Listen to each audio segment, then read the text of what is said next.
दोस्त, कभी सोचा है कि जिस जमीन पर तुम चलते हो उसके नीचे कितने राज दफन हैं? ये देश सिर्फ कहानियों का नहीं, हकीकत में जीती जागती पहेलियों का है। ऐसी पहेलियां जिन्हें विज्ञान भी पूरी तरह सुलझा नहीं पाया है। आज मैं तुम्हें किसी कहानी में नहीं बल्कि हकीकत की उन गलियों में ले चलूंगा जहां यकीन और वहम के बीच की लकीर धुंधली हो जाती है। दिल थाम कर बैठो, क्योंकि हम भारत के उन 13 कोनों की सैर पर निकल रहे हैं जहां कुदरत अपने सबसे रहस्यमयी अंदाज में मिलती है।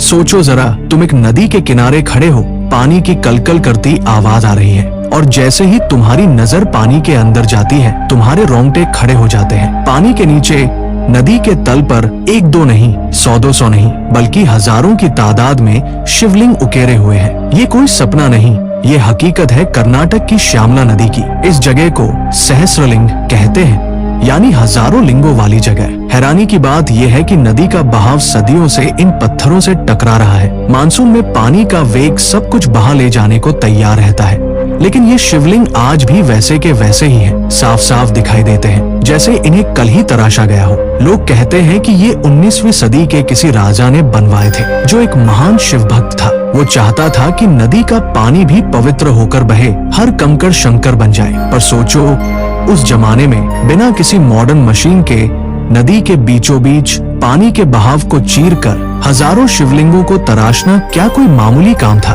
ये सिर्फ कलाकारी नहीं, ये आस्था की वो बेमिसाल ताकत है जो पत्थर में भी जान फूंक देती है। जब सूरज की किरणें पानी को चीरकर इन शिवलिंगों पर पड़ती हैं, तो ऐसा लगता है मानो पूरी नदी ही शिव की भक्ति में लीन हो गई हो। ये नजारा देखकर बड़े से बड़ा नास्तिक भी एक पल के लिए सोचने पर मजबूर हो जाए कि शायद कुछ तो है जो हमारी समझ से परे है।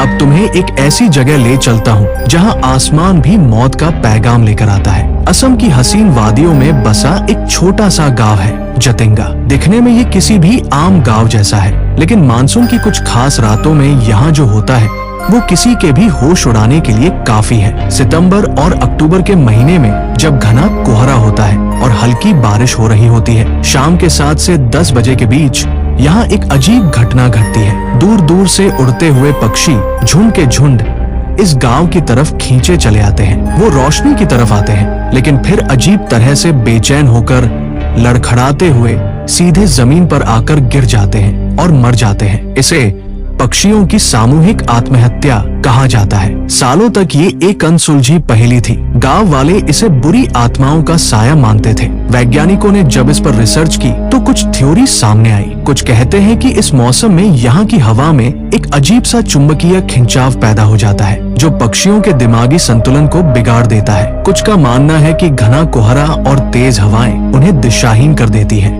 और वो रोशनी को अपना रास्ता समझकर उससे टकरा जाते हैं। लेकिन सवाल ये है कि ऐसा सिर्फ जतिंगा की एक छोटी सी पट्टी पर ही क्यों होता है? पूरी दुनिया में कहीं और क्यों नहीं? आज भी ये रहस्य पूरी तरह सुलझा नहीं है। वो रातें आज भी जतिंगा के लिए एक खौफ और रहस्य का पैगाम लेकर आती है।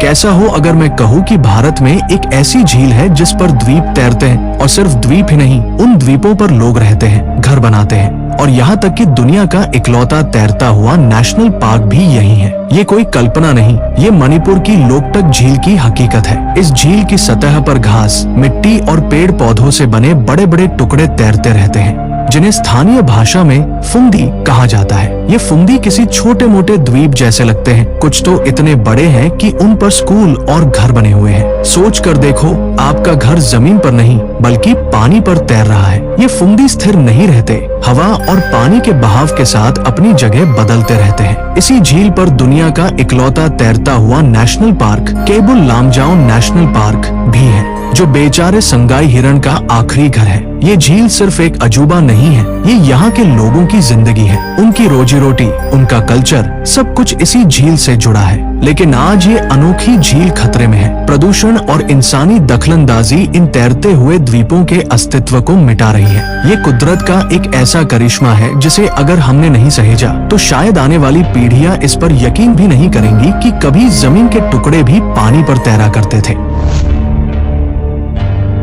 अब जो कहानी मैं सुनाने जा रहा हूँ वो शायद आपके यकीन की हर हद को पार कर जाएगी। त्रिपुरा के घने जंगलों के बीच एक पहाड़ी है जिसे लोग श्यामला पहाड़ी कहते हैं। ये कोई आम पहाड़ी नहीं है। यहाँ के स्थानीय लोगों और कुछ किस्से कहानियों की माने तो इस पहाड़ी की मिट्टी से कभी कभी लाल रंग का एक तरल पदार्थ निकलता है जो देखने में हूबहू खून जैसा लगता है। ये एक ऐसी बात है जिस पर आसानी से यकीन नहीं होता और इसका कोई पुख्ता वैज्ञानिक सबूत भी मौजूद नहीं है। ये उन अनसुनी अनकही कहानियों में से एक है जो पीढ़ी दर पीढ़ी उस इलाके में सुनाई जाती है। कहते हैं कि ये पहाड़ी किसी दैवीय शक्ति का प्रतीक है और जब धरती पर कुछ अनिष्ट होने वाला होता है तो ये पहाड़ी रोती है और उसके आंसू खून बनकर निकलते हैं। कुछ लोग इसे जमीन के नीचे मौजूद कुछ खास तरह के मिनरल्स और आयरन ऑक्साइड का नतीजा बताते हैं जो पानी के संपर्क में आने पर लाल रंग छोड़ते हैं। लेकिन सच क्या है ये कोई नहीं जानता। ये जगह इतनी गुमनाम और रहस्यमयी है कि इसके बारे में ज्यादा जानकारी भी उपलब्ध नहीं है और शायद यही बात इसे और भी ज्यादा डरावना और दिलचस्प बनाती है। एक ऐसी पहाड़ी जो खून के आंसू रोती है, ये कल्पना ही सिहरन पैदा करने के लिए काफी है। चलो अब तुम्हें धरती पर ही चांद की सैर कराते हैं। लद्दाख की बर्फीली वादियों में लेह से कारगिल के रास्ते पर एक जगह पड़ती है लामायुरु। यहाँ पहुँचते ही तुम्हें ऐसा लगेगा जैसे तुम किसी दूसरी ही दुनिया में आ गए हो। यहाँ की पहाड़ियाँ, यहाँ की मिट्टी, सब कुछ बिल्कुल वैसा है जैसा हम तस्वीरों में चांद की सतह को देखते हैं। इसीलिए इस जगह को मूनलैंड भी कहा जाता है। यहाँ की जमीन अजीब तरह से कटिफ्टी और भूरे पीले रंग की है जिस पर वनस्पति का नामो निशान तक नहीं है। वैज्ञानिकों का कहना है कि करोड़ों साल पहले यहाँ एक झील हुआ करती थी जिसके सूखने के बाद मिट्टी ने ये अनोखा आकार ले लिया। लेकिन यहाँ की कहानियाँ सिर्फ यहीं तक सीमित नहीं है। यहाँ के लोगों का और कुछ कॉन्स्पिरेसी थ्योरी मानने वालों का विश्वास है कि ये जगह एलियंस का अड्डा है। उनका मानना है कि यहाँ की जमीन के नीचे यूएफओ के बेस है और रात के अंधेरे में यहाँ अक्सर आसमान में अजीबोगरीब रोशनियां दिखाई देती हैं। इस बात में कितनी सच्चाई है ये तो कोई नहीं जानता, लेकिन पूर्णिमा की रात में जब चांद की रोशनी इस मूनलैंड पर पड़ती है तो नजारा इतना अलौकिक होता है कि एक पल के लिए सच में लगने लगता है कि हम अपनी दुनिया में नहीं हैं। ये जगह खूबसूरती और रहस्य का एक अनोखा संगम है।